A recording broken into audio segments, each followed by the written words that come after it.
work that has become a 20th century or 21st century fact.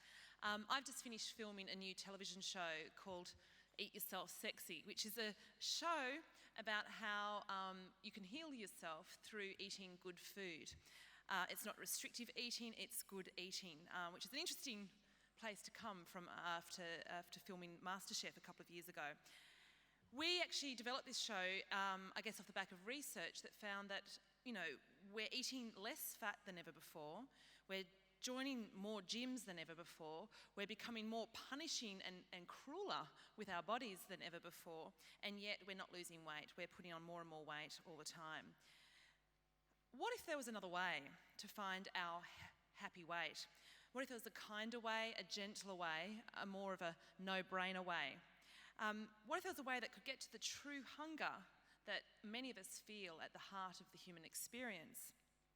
A man who reckons there could be such a way is a man who I've got to know, believe it or not, on Twitter, Dr. Tim Sharp. He's the Chief Happiness Officer at the Happiness Institute, or the CHO of the CHO of the THI. He also teaches positive psychology at UTS and RMIT University, and is the author of the Happiness Handbook amongst many other books on happiness. The very snappy Dr. Tim Sharp is here to talk you through his happiness diet. I have, like most of you, heard and learned or been reminded of many wonderful and wise things over the last 2 days.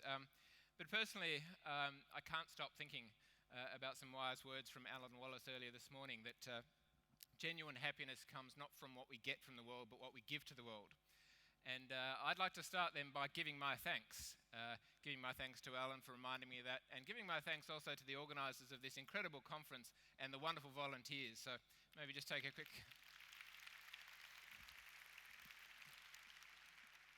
But as much as I'd like to talk for 20 minutes on gratitude, that's not what I'm here to talk about. But this is what I've come to talk about. All over Australia, people struggle to look better, feel better, and eat better. From obesity to anorexia, fad diets to binge eating, it seems food is ruling our lives. But in an ordinary house, on an ordinary street, something extraordinary is about to happen.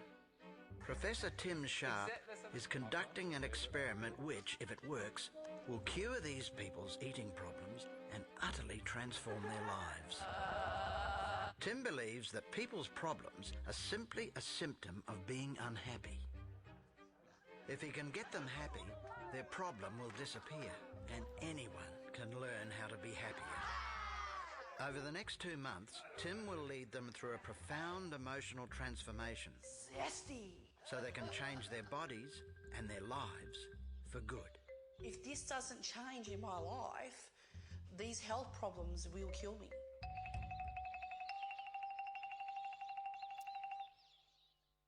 Now, as some of you know, House of Food Obsessive screened earlier this year. It was an amazing experience for me. I'd never done anything quite like it. But things like that don't just come about, just like things like this conference don't just come about out of thin air. So I just want to take you back a bit to 2 years ago when I was approached by the producers who were interested in doing something on obesity. They saw that as I'm sure many of you are aware, as a major health problem, and they wanted to do a documentary filming people who were struggling with weight issues and putting them through a program and helping them, hopefully. Now, to cut a long story short, the program changed and the content changed, so it wasn't just about obesity. But along the way, I did a lot of research and I spoke to a lot of people who had weight problems. It's not necessarily something I'd had a lot of experience in. I'd done some work in that area. But I was quite amazed when I started to look at the research, not just at the failures, but on the impact and the experiences, really the experiences that many people who had tried some sort of dieting had. And we're not just talking about overweight people trying to lose weight, but it was just as true of underweight people trying to put on weight, or just other people with so-called normal weight who wanted to be healthier in some other way. Probably the most amazing thing I learned was how negative many of these programs were, how accusatory, how derogatory. And what I found when I stripped away some of the marketing hype, I suppose, is that many people, particularly the overweight, who were one of the last groups in our society who seemed to be, who were allowed to be negative about in some ways, But many of them felt blamed, and many of them said, look, really what they're telling me is that I'm fat and lazy, that I'm ill-disciplined. And to me, as a clinical psychologist and as a positive psychologist, I couldn't help but think that that wasn't a very helpful approach. If someone is feeling like that, I can't imagine that that's going to help them achieve or to do what they need to do. The flip side of that was that the programs that offered completely unrealistic, we will fix you in a weekend or we will fix you tonight, that set up these unrealistic treatment goals and led to these disappointments and sense of failure, which again led to emotions like frustration, disappointment, which again are not motivating, not energizing. And having spent the last 10 years of my life studying positive psychology and positive psychology coaching and being very interested in motivation theory and things like that, I just knew that there had to be a better way. And part of it, I thought, was that many of these programs got stuck into what I've called for a while now the tyranny of when. Now, the tyranny of when is something that we all engage in at some stage of our lives. I'm pretty sure that 99% of people in this room at some stage have said something like, I'll be happy when. I'll be happy when I've got a better job, got more money, got a bigger house, when the kids have grown up and left home, whatever it might be. We tend to say things like that. In this particular context, what most people would say is, I'll be happy when I've lost a certain amount of weight, when I can fit into a certain dress size. And this particular problem, well, it's problematic because it causes an ongoing sense of dissatisfaction, disappointment. Now again, how many people are at their most motivated when they're feeling disappointed and dissatisfied? It's not the sort of thing that I think will lead people to do what they need to do to lose weight or put on weight or to achieve a healthy weight. So we needed to find, I thought, and the producers of the program were quite interested in this because when they first approached me, they were thinking about a fairly standard cognitive behavioural program with some exercise and dieting, and they'd never really heard of positive psychology before. When I started talking to them about this as an option, and particularly what I've come to call in recent years the primacy of positivity, they were very excited about it. So we redesigned a whole new program which has come to be known as the Happiness Diet. And it's based not just on something that I've dreamt up in the pub the other night, but it's based on some really solid science from the positive psychology research. Many of you will be familiar with the amazing work that's been done over the last 10 plus 20 years or so. So we know that this stuff worked. It hadn't specifically been applied, however, in the weight management area, although there's a few other people starting to do similar things now. What's the primacy of positivity? Well, it's the antidote, as far as I'm concerned, to the tyranny of when. And in very simple terms, it's saying, let's get happy first. Now, that might sound like a fun idea, but it's something more than just a fun idea. This is based on some really solid research by some of the leaders in this field. Now, some of you would be familiar with Sonia Lyubomirsky, who was actually out here, I think, last year or the year before at the conference. A couple of other names on there will be familiar to you as well. This is one of those landmark studies in positive psychology which has turned a few things on its head. Now, many of us have grown up thinking that success will lead to happiness. And it does to some extent. I'll come back to that later. I'm not saying success is a bad thing. But what we now know, and what some of this research and related research has showed, is that what's just as important, what's just as powerful, is that happiness can lead to success. And this is a fundamental principle that's at the heart now of a lot of the work we're doing at the Happiness Institute, and something that I think many of us could use far more often. By creating the right sort of positive energy, by creating real happiness, not just hedonism, I'll come back to that later, we can actually motivate ourselves, inspire ourselves, provide the right sort of energy to do whatever we need to do to achieve any goal, really. It's also based very much on some work by Barbara Fredrickson, who was also out here a year or two ago, and who's most famous for developing what's come to be known as the broaden and build theory of positive emotions. Now, what psychologists, my background was in clinical psychology, and as a clinical psychologist, I learned a lot about stress and depression and anxiety, a lot of the stuff that Sarah was just talking about. I came out of university, in fact, an expert in misery. Now, and that's all that psychology focused on up until recently, and that was because we didn't really think that positive emotions were very useful. We kind of thought they were nice. It's nice to be happy. It's nice to, but we didn't really think they had much more value than that. We knew that negative emotions were valuable. I mean, we wouldn't last very long without fear and anxiety, for example. That protects us. So, like many others, I don't like to refer to those things as negative emotions because they can be very useful. But we didn't know that positive emotions could be useful. We do now. And particularly, not just Barbara's research, but many other researchers now have shown that when we experience positive emotions, It's valuable because we broaden and build. What that means is our minds literally open. They broaden. We become more open-minded. What that means is we become more creative, more innovative. What that means is we solve problems better, we deal with problems better, we come up with solutions more effectively. And, this is an important and, we're more able to build on previous life experiences. We're more able to build on our resources and utilize those resources around us. So this is why positive emotions can be so much more useful than just feeling good. It's nice to feel good. It's nice to feel happy and experience joy and pride and all those wonderful things, but it's even more than nice, because what they can do, if we can use them in the right ways, they create that sort of energy, they create that motivation to then go and do what we need to do. And that's important. We still need to do the hard work. Those of you that saw the program will know that the people in the house had to do some hard work to lose weight, put on weight, change their lives, or whatever. But my premise is they're more likely, and you're more likely, to do the hard work if you can create that positivity first and foremost, rather than getting sucked into the tyranny of when. Now, I do want to make a really important point, and I spend a lot of my time clarifying that when I talk about happiness, genuine happiness, authentic happiness, I'm not just talking about hedonism. And again, many of you will be familiar with this. What we're really talking about here is living a good life, a meaningful life that's much, much more than just positive emotions. That's an important part of it. In fact, I think positive emotions and pleasure are very, very important parts. We should try and incorporate pleasure into our lives. I'd highly recommend, not right now, but at the end of the day, going and having some pleasure and then doing it tomorrow, because this is an important part of living a good life. But it's not the only part. And that's where hedonism goes wrong. Hedonism is just seeking to have pleasure. It's just about having our immediate needs met. And although that's nice for a while, it doesn't last very long and it doesn't go very deep. Okay, it's not very substantial. If we really want to have genuine or authentic, real and meaningful happiness, then we also need to engage with life. We need to connect with others. And with all due respect to Professor McGorry, I think he propagated a myth again this morning by saying that positive psychology is just about the individual. It's not about that at all. Positive psychology has spent lots of time, and there are lots of papers and lots of arguments over the last 10 or 20 years showing that if not the most important thing, then one of the most important things is about building positive relationships. It's not just about me, me, me. In fact, it's much more about you, you, you. That's what we've heard so much of in the last few days, and that's what's so important to real and meaningful happiness. I do need to look after myself, but if I want real and meaningful happiness, I need to look after you too, particularly the yous being those important people in my life, my family, my friends, my loved ones. All of those people will have an impact on my life, and I can have an impact on their life.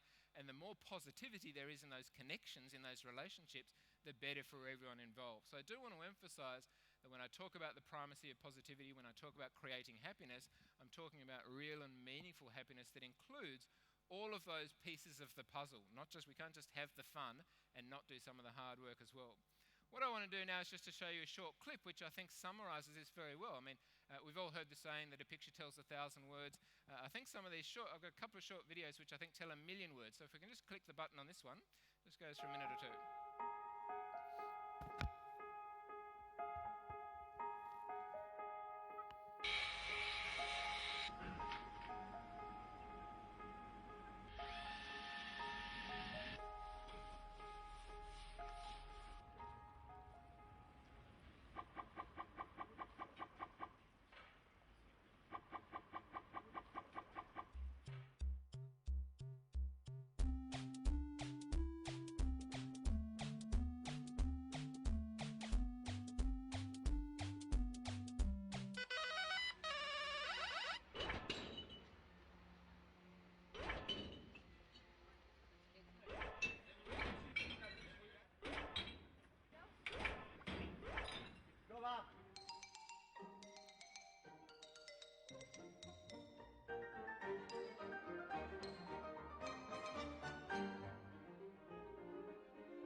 I'm not sure if whoever thought they'd see a little kid getting so excited about putting a bottle in a recycling bin.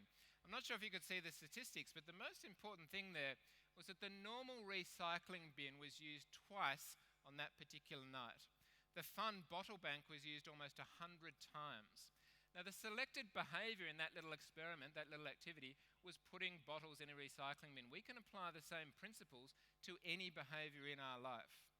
Whether it's dieting, whether it's exercising, whatever it might be, if we can make things fun, if we can bring positivity to what we're trying to do, we can achieve those sorts of results. How many of you would like to have, if there's can think of a particular behaviour that you would like to do 50 times more of, to be more happy, healthy, productive, efficient? I think we all have things in our lives, and again, we can achieve those results. I just want to quickly go through some practical tips that will help turn that vicious cycle I showed you earlier around into a more positive upward spiral that will help us achieve some great results in this particular context, in a dieting or weight management setting, but in other parts of our lives, the same principles apply. Now, we've heard a little bit about this over the last 2 days, but not a lot. But there's certainly lots of research, and if you ask most positive psychologists or psychologists generally, or health workers generally in this area, what's one of the most important things about healthy living and certainly happiness, you'll find most people referring in some way or other to attitude, to optimism. There's no doubt that happy people think about the world in a fundamentally different way. There's no doubt that resilient people think about the world in a different way. Successful people, it's not that bad things don't happen to successful people, it's not that they don't fail or fall over, they do. But they can pick themselves up more quickly largely because of the way they think about things. In the happiness diet, this is one of the things we do. We encourage people to think of their best possible life.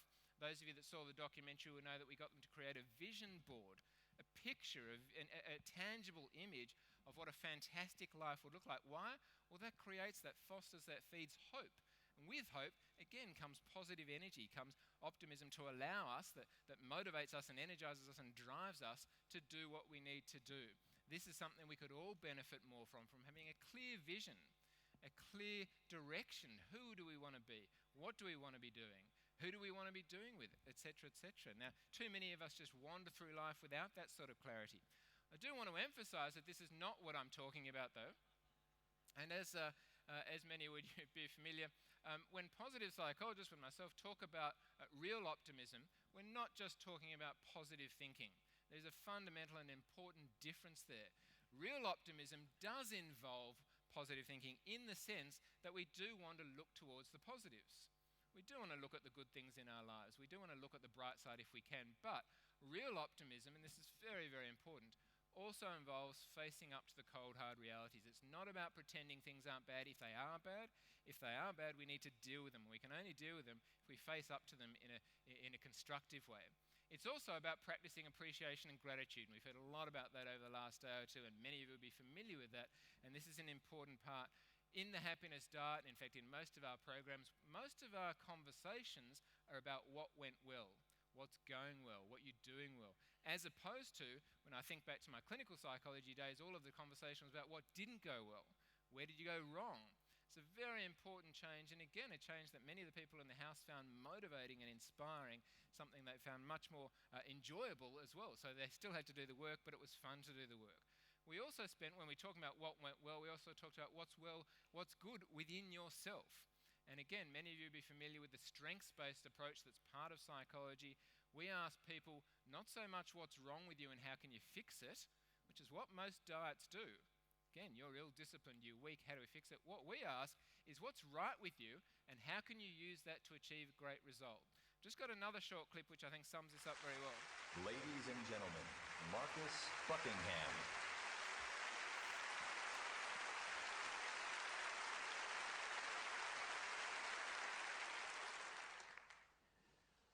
How many of you are parents? Okay, you're part of the problem. Gallup asked this question of parents. Your child comes home with the following grades: English, A; Social Studies, A; Biology, C; Algebra, F. Which grade deserves the most attention from you? The question doesn't say if you pick one grade, you must henceforth ignore all others. It just says, hey, look, as a parent, you've only got one thing to invest in your child: your time. Where will you spend most of it? 77% of American parents say the F. So the sad fact is that most conversations around most kitchen tables or dinner tables in this country are around the child's flaws and failings and how to fix them. Most children in this country are characterized by the people who love them the most by who the child isn't, rather than who the child is. Most people trying to diet are characterized most by what they're not rather than what they are. Part of the problem is that up until recently we haven't had a language to talk about strengths. We do now. Many of you will be familiar with the VIA and other strengths measures, and this is what we did in the happiness diet, and this is what was quite life-changing to some of the people. One of the women, Judith, in the house was in tears when she did a strength assessment because for 50 or 60 years she'd only ever thought about herself in terms of weaknesses, faults, limitations. All of a sudden we provided her with something that said, hey, you're a strong person. You have these qualities. And if we can help you use them, you can be more successful and happy in life. I need to round up, so I'm just going to ask you a couple of questions before I show one final slide. Is there anyone in this room who's ever changed their mind? Is there anyone here who, when they feel good, has been more motivated to do something? I probably should have prefaced that by saying this is the audience participation moment. Because anyway, if you have, then you can apply these principles. If you've ever done any of that, then you can and you can succeed. Just got one more short clip. If you need some more evidence, this is from the same series as one before.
66% of the people use the stairs.